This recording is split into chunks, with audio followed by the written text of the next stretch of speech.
What did you want me to say again? Okay. Don't forget to use the code HK21 in the shop.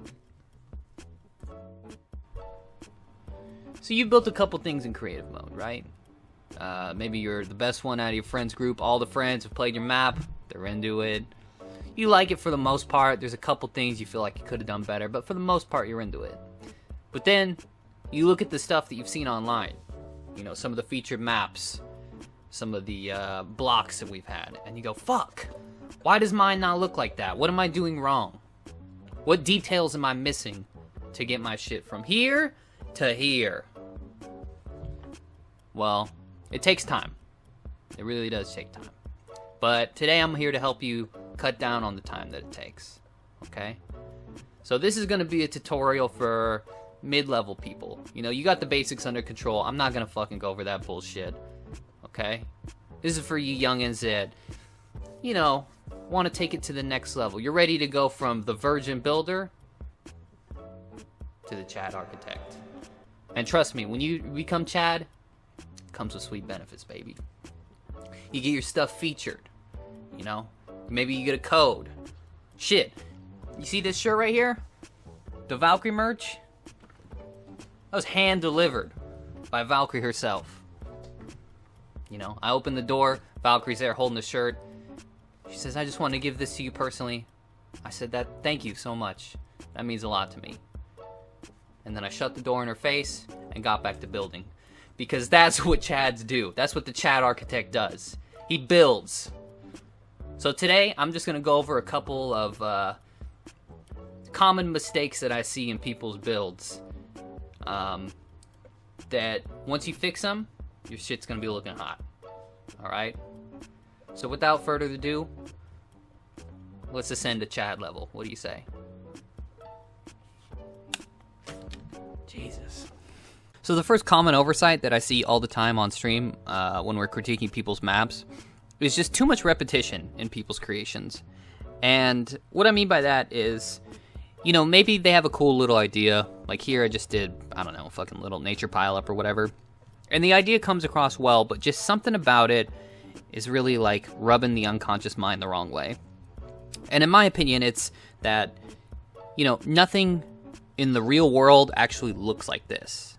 You know what I mean? Never in the real world are you going to get 6 of the same bushes that are just all the perfectly same height, not orientated in any different way. And it just kind of upsets me in a lot of ways. And same thing goes with this right here.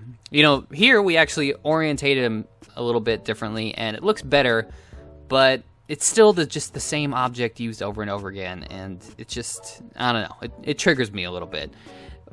So if we're trying to make this same idea, you'd be a lot better off making it like this, Chad style, right? Where I'm not saying don't use the same objects over and over again. Like, as you can see, we've used the same bush 3 times, but it just blends in so much better because there's a lot more asymmetry going on in the screen. Same thing with the logs. We use the same logs twice, but we orientate them a different way. We resize them a little bit. And now we get some shit that actually looks like something you would see in nature. Or so I heard. I don't really leave my house. But I've seen pictures of nature and it looks like this. Where there's a lot more diversity in what's going on screen. So whether you're trying to make even man-made objects or nature scenes or anything like that, mix in different pieces, resize them in different ways, orientate them in different fashions, and it's going to come across as just so much sexier, so much cleaner, so much more aesthetic if you're going with something more like this. So the next thing is pretty obvious, but I see it all the time, so I'm going to throw it in here anyways. And people fuck up all the time when they're using the water or the lava blocks. So for the love of God, do not do this, okay? I'm going to get a fucking aneurysm if I see another one of these where people just throw down the block of water and call it good. This is at least a little bit better. You know, you hid the edges inside of the ground, but the only problem with this is you just get these like hard lines right here, and it's just, ugh. So one workaround for that is to contain your water with walls and stuff like that. So here, you know, we just threw this little block of water inside of a little container here, and it looks better, but the only problem with this is that you're restricting yourself to the grid system. So if we wanted our water block to not be a rectangle, we need to actually use objects to hide the edges. So here's a little demonstration I did where, as you can see, all the edges of the water are hidden inside of the rocks that we have and various objects. And this right here is just opens up the possibilities so much more. Like, as you can see, it's more of an oval, the shape that we went with, and it looks a lot more natural than, you know, just containing the water in a block or whatever. So anytime you're using these water blocks, just make sure that you're hiding the edges and like actually abiding by the physics of water. So basically, anytime you're using the liquid stuff, you're going to need to elevate it off the ground a little bit in order to get it looking nice and sexy. So yeah, it is going to take a little bit more time, but no one said being a Chad was easy. All right. The next little tip that I got for you guys isn't necessarily a mistake, it's just wasted potential, in my opinion. So a lot of the time, people will have a theme in mind. Let's say they want to create an Aztec themed map, and then they won't use objects off of other galleries. And this is just so much wasted potential because there's so many more objects out there that could still fit into the Aztec theme map, but aren't on the Aztec object gallery. So on screen is a little technique that I use before I start building anything, and that is that I will just go through all the different galleries and just start throwing objects off to the side that I feel like might fit in with the theme that I'm going for. And if you use this technique or are at least branching outside of, you know, your theme's gallery, you're gonna have so many more objects available to you, and it's gonna give your map infinitely more personality than the alternative. So you've got the aesthetics of your map down, and it's looking sexy. You're on Chad level aesthetics. But the next thing you need to look at is your map actually fun to play? So let's say you're doing a little zombie map or whatever. Why are you giving the person a fucking gold pump and a scar? That just makes it too easy. And for the most part, people want a challenge when they're playing through stuff because it offers, you know, a little bit more replayability, or people are gonna not get bored playing through your creation. So it would be a lot more interesting if, say, you gave them a pistol or you limited their ammo or something like that. Well, now I'm having to maneuver around a little bit more, and it just makes it, I don't know, it makes it a little bit more fun to play and offers your map a little bit more character or whatever. But obviously, the zombie example is just one example of gameplay type. I've been playing through a lot of people's death runs or whatever, and a common mistake that I've seen in death runs is that they won't even make a level that's challenging. It's just fucking tedious and annoying. Like one guy's creation, and he actually got fucking pissed at me for criticizing this. That's why I have no problem blowing up his spot. His entire level, all right, is just an enormous room filled with invisible barrier blocks.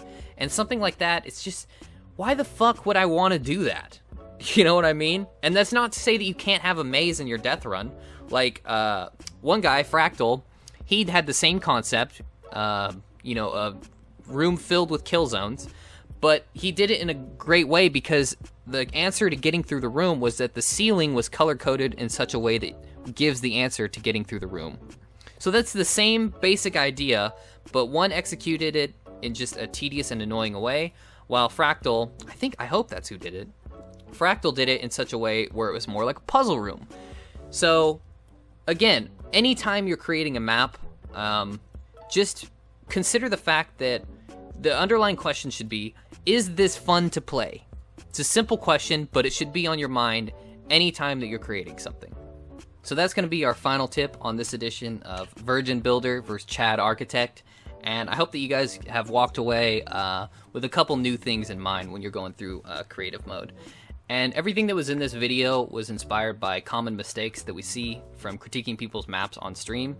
And it's definitely something that I'm going to continue doing in the future. Like, it's been so fucking cool that so many people have shown me their creations. And I've learned some shit, streams learned some shit, and people that are creating stuff have learned some stuff from our critiques. So if you guys want your map critiqued, please catch me on my stream times. I'll throw the schedule. It's kind of a loose schedule. I mean, I go off it all the time. But when I try to do creative mode on stream, I'll throw that schedule down in the description. And if you guys want to show off your stuff and get a little constructive criticism, it helps everybody out. So thank you guys for watching this full video. I hope to see more of your guys' stuff on stream. Learn a thing or two, like I said. And, yeah. Subscribe to the channel. Did I mention that in this video? I don't think I did. Subscribe to the channel for more creative mode content. For more Chad content, okay? And use supported creator code HK21 in the shop if you enjoy whatever I'm pumping out. So thank you guys for watching, and I will see you next time. Peace!